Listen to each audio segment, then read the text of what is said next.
display Jet 2, which has just been cleared for takeoff. The first of our European NATO contributions to this weekend's Air Tattoo. Here it is rolling out from Belgian.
F16 displays over the Riat weekend. The weather has cleared just in time to allow Gizmo to give his full and all-rolling display. What a fantastic demonstration we're about to see. Gizmo being the call sign of Commandant Aviator Tom de Bourneau.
After that outside turn, we now expect to see Gizmo quickening the pace, accelerating in afterburner to around 620 knots for his high-speed pass.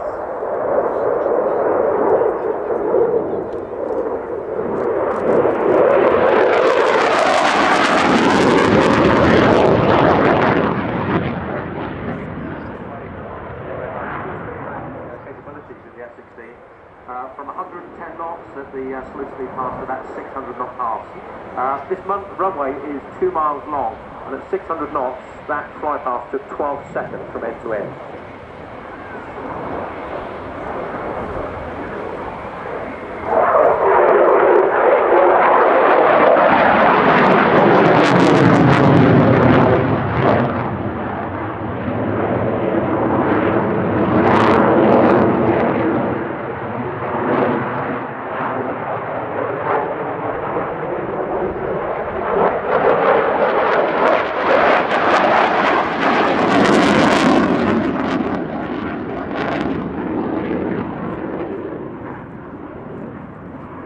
Should be a high angle of attack barrel roll. Mark, can you explain a little more about angle of attack and what it means in this context?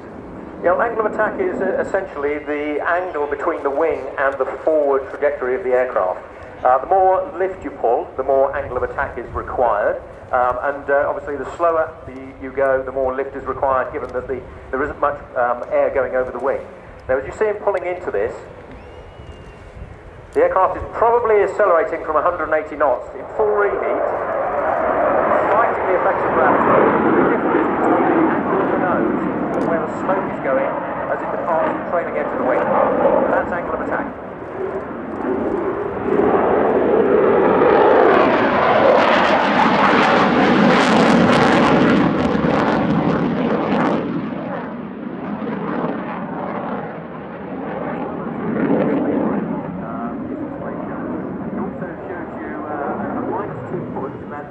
outward turn to a plus 9G turn.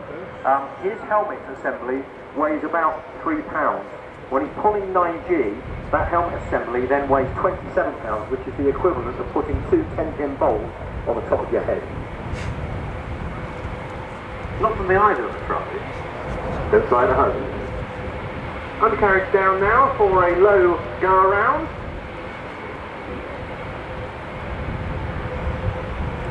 And from this, Gizmo will be pulling up into a so-called split S, one of the classic air combat manoeuvres.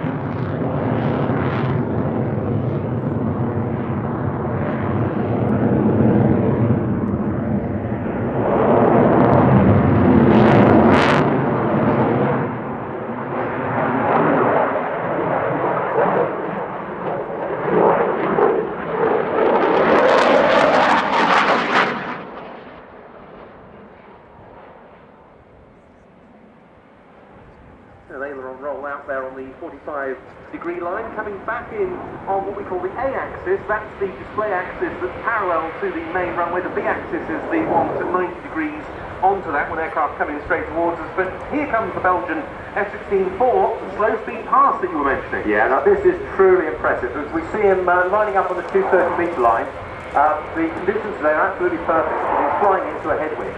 The aircraft will have an indicated airspeed of 130 knots. He's flying into around about 20 knots of wind.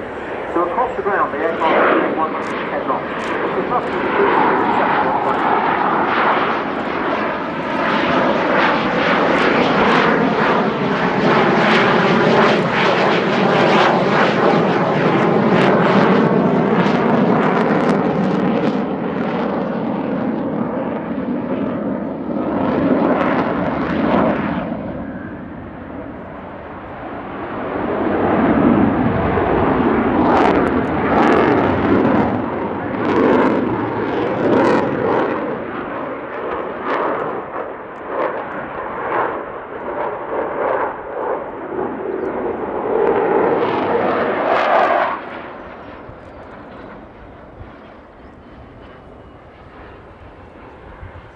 Yeah, the combination of those two manoeuvres is actually very impressive and very hard to fly. He's going from minimum speed to minimum radius, and that turn was a radius of about 1,500 feet. Truly impressive for an aircraft that has been flying well in excess of 40 years. Yeah, the first flight of the F16 occurred in 1974. At that stage, it was conceived as a pure lightweight fighter for the US Air Force, with hopes of export sales, of course, very much in mind. And indeed, Belgium was one of the European air arms that signed up pretty quickly looking for an F-4 Starfighter replacement. But gradually, the F-16 evolved into something far more capable and multi-role. And that's very much the essence today with all F-16 operators.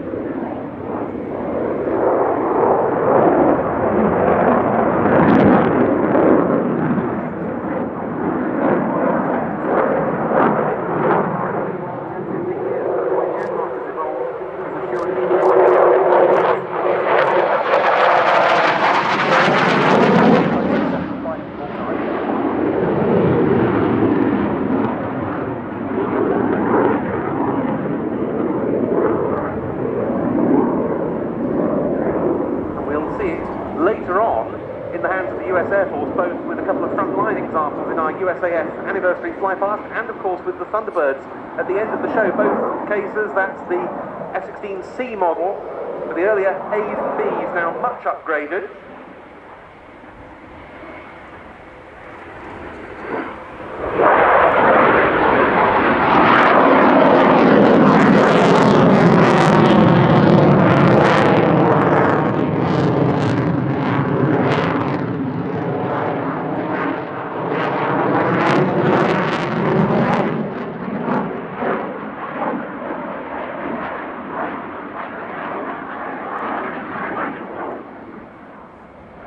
back to the 1980s, when I was on the Phantom, we fought against these aircraft, the Belgian F16. And they were truly basic at the time. They had a pulse radar only, they only had sidewinder missiles, no air-to-ground capability, no radar warning receiver. But with the midlife update, it's turned them into a truly 21st century combat capable aircraft. And in the era of shrinking defence budgets, that's all the more important. And the end of the Cold War has seen quite a radical slimming down of the Belgian F-16 fleet, but it is, as Mark was saying, much more capable. They've been into action in all sorts of multinational operations in recent years, in the Balkans, in Afghanistan, in the Baltic Air Policing mission, providing air defence to the three Baltic states, Estonia, Latvia and Lithuania. They were in action in 2011 over Libya, and more recently in the efforts to combat the so-called Islamic State, or Daesh. Also, Belgium shares quick reaction alert air defence duties in the Benelux